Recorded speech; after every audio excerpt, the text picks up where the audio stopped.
আসসালামু আলাইকুম।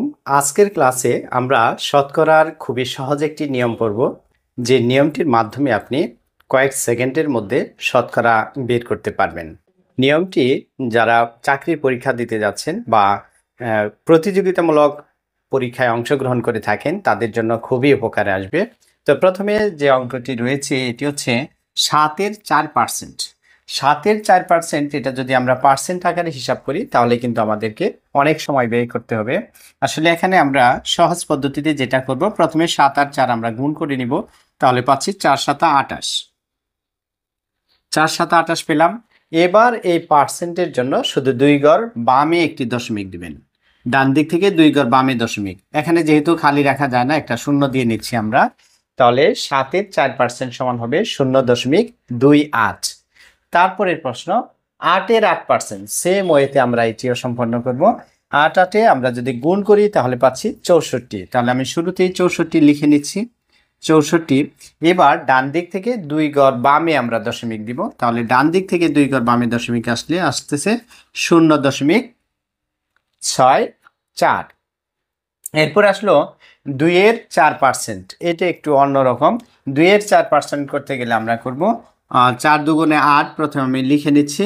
এখন আমরা শিখেছি পার্সেন্টের জন্য ডান দিক থেকে 2 ঘর বামে দশমিক, তাহলে এখানে কিন্তু আমাদের একটি ঘর আছে, তাহলে যেহেতু একটি ঘর আছে এখানে আমাদের আরও একটি অতিরিক্ত শূন্য নিয়ে নিলাম। এবার 2 ঘর হয়েছে, এবার আমরা বামে দশমিক দিব, এখানে একটা অতিরিক্ত শূন্য দিব, তাহলে আমরা 2-এর 4% পেলাম 0.08।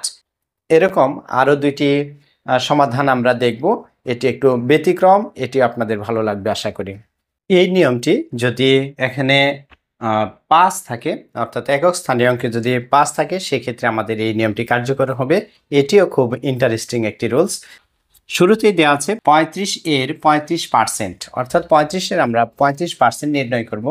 এই নিয়মটির ক্ষেত্রে আমাদের দশকের ঘরে যে অঙ্কটি আছে, অর্থাৎ 3, এর পরের অঙ্কটি আমরা ধরে নিব। পরের অঙ্ক আমরা জানি 3 এর পরে হচ্ছে 4।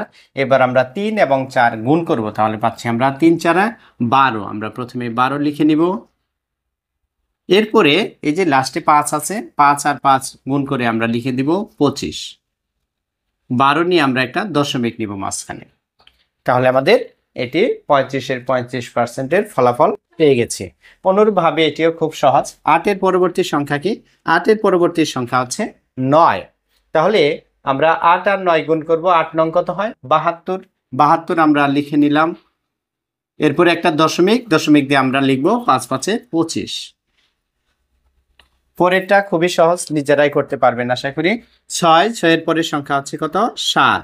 তাহলে আমরা যদি করি 6 7-এ কত হয়? 42 হয়। তাহলে আমরা লিখে নিব 42। এরপরে দশমিক দিয়ে লিখবো আমরা 25 2 5।